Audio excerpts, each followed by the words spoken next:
Hi friends, എന്തൊക്കെയുണ്ട് വിശേഷങ്ങൾ? എല്ലാവർക്കും സുഖം തന്നെയല്ലേ? അറേബ്യൻ മലബാർ ഷെഫിന്റെ നൗഫലാണ്.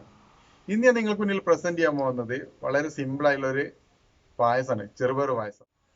നമുക്കിപ്പോൾ കുറെ കാലമായി കിറ്റും കാര്യങ്ങളും എല്ലാം കിട്ടിക്കൊണ്ടിരിക്കുകയാണ്. അപ്പൊ എല്ലാവരുടെ വീട്ടിലും ചെറുപയർ എല്ലാം സുലഭമായിട്ട് കിട്ടുന്നുണ്ടാവും. അപ്പൊ അത് വെച്ച് നമുക്ക് സിമ്പിൾ ആയിട്ടുള്ള ഒരു ചെറുപയർ പായസം എങ്ങനെയാണ് പ്രിപ്പയർ ചെയ്യുന്നത് നോക്കാം. എല്ലാവർക്കും വീഡിയോയിലോട്ട് സ്വാഗതം.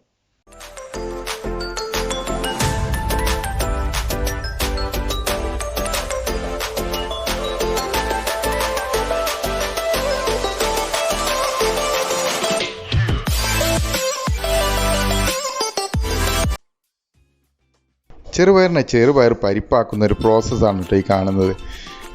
ഇപ്പോൾ ചട്ടിയിലിട്ടൊന്ന് വറുത്തതിന് ശേഷമാണ് ഞാനിങ്ങനെ ചെയ്യുന്നത്. അപ്പോൾ നമുക്ക് തൊലി പെട്ടെന്ന് തന്നെ ഉതിർന്ന് കിട്ടാൻ എളുപ്പമാണ്. അതുപോലെ നല്ലപോലെ എല്ലാം സ്പ്ലിറ്റാക്കാൻ മാക്സിമം ട്രൈ ചെയ്യുക. അപ്പോൾ നമുക്ക് പരിപ്പ് രീതിയിൽ നമുക്ക് കിട്ടും അത്. പിന്നെ അത് നല്ലപോലെ ചേറി അതിൻ്റെ തൊലിയെല്ലാം നമുക്ക് കളയാം. അടുത്തതായിട്ട് 1.5 മുറി തേങ്ങയാണ് ചിരകിയെടുക്കേണ്ടത്. ചിരകി അതിൻ്റെ 1-ാം പാലും 2-ാം പാലും എടുക്കണം. ഇപ്പോൾ നമുക്ക് ഏകദേശം 300 ഗ്രാം പരിപ്പ് കിട്ടിയിട്ടുണ്ട്.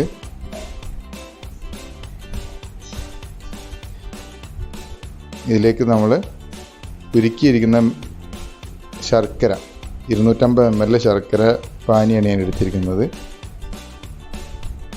അതിലേക്ക് 2-ാം പാല് 500 ml 2-ാം പാല് ഞാൻ എടുത്തിട്ടുണ്ട്. ഇതിലാണ് കേട്ടോ നമ്മളിതിനെ വേവിക്കുന്നത്. അപ്പോൾ മാക്സിമം വേവുന്ന രീതിയിൽ നമുക്ക് ഓരോരുത്തരുടെ കുക്കറിൻ്റെ വേവ് ഡിഫറെൻ്റ് ആയിരിക്കും. അപ്പോൾ അത് നല്ലപോലെ വേവിച്ചെടുക്കുക.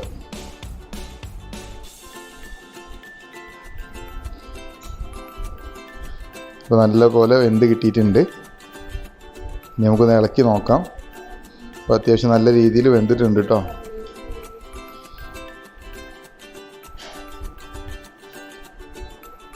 ഇനി ഇതിലേക്ക് നമ്മൾ എടുത്തു വെച്ചിരിക്കുന്ന 1-ാം പാല്, ഞാൻ 1.5 മുറി തേങ്ങ എടുത്തിട്ട് അതിൻ്റെ 1-ാം പാലാണ് കേട്ടോ ഇത്.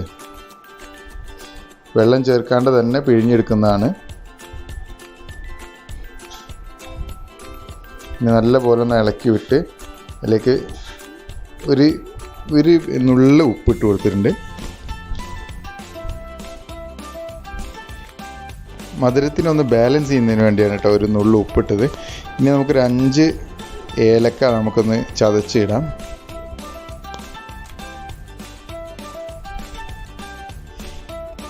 ഇനി ഒന്ന് ഗാർണിഷ് ചെയ്യുന്നതിന് നല്ലൊരു ടേസ്റ്റിന് വേണ്ടിയിട്ട് നമുക്ക് കുറച്ച് നെയ്യിൽ അണ്ടിപ്പരിപ്പും മുന്തിരിയൊക്കെ ഒന്ന് വറുത്തിടാം കേട്ടോ.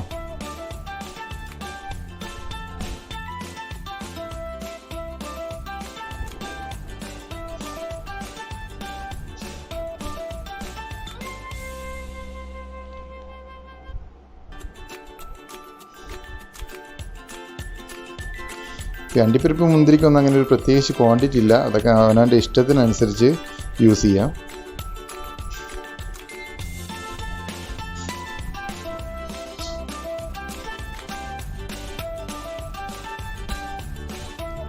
അപ്പോൾ നമ്മുടെ പായസം തയ്യാറാണ്. അപ്പോൾ എന്തായാലും ട്രൈ ചെയ്ത് നോക്കുക. നല്ല ടേസ്റ്റിയുള്ള പായസമാണ്. അപ്പോൾ വീഡിയോ നിങ്ങൾ എല്ലാവരും കണ്ടാണ് പ്രതീക്ഷിക്കുന്നു. വളരെ സിമ്പിളായിട്ടുള്ള പ്രിപ്പറേഷൻ മെത്തേഡാണ്. എല്ലാവരും മസ്റ്റ് ആയിട്ട് ട്രൈ ചെയ്ത് നോക്കണം. എന്നിട്ട് നിങ്ങളുടെ അഭിപ്രായങ്ങളും നിർദ്ദേശങ്ങളും എല്ലാം നിങ്ങൾ കമന്റ് ബോക്സിൽ അറിയിക്കുക. ഈ ചാനൽ നിങ്ങൾ ആദ്യമായിട്ടാണ് കാണുന്നതെങ്കിൽ അതല്ല ആരെങ്കിലും സബ്സ്ക്രൈബ് ചെയ്യാൻ വിട്ടുപോയിട്ടുണ്ടെങ്കിൽ തീർച്ചയായിട്ടും സബ്സ്ക്രൈബ് ചെയ്യുക. എൻ്റെ ഇൻസ്റ്റാഗ്രാം പേജ് നിങ്ങൾ ഫോളോ ചെയ്യുക. റെസിപ്പി സംബന്ധമായുള്ള ഫുൾ ഡീറ്റെയിൽസ് ഡിസ്ക്രിപ്ഷനിൽ കൊടുത്തിട്ടുണ്ട്. എന്തെങ്കിലും ഡൗട്ടോ കാര്യങ്ങളുണ്ടെങ്കിൽ അതിൽ ചെക്ക് ചെയ്യുക. നല്ലൊരു വീഡിയോ ആയിട്ട് വീണ്ടും കാണാം. നല്ല ഭക്ഷണം കഴിച്ച് ഹെൽത്തി ആയിരിക്കുക, ഹാപ്പി ആയിരിക്കുക. നന്ദി, നമസ്കാരം, മാസ്സലാം.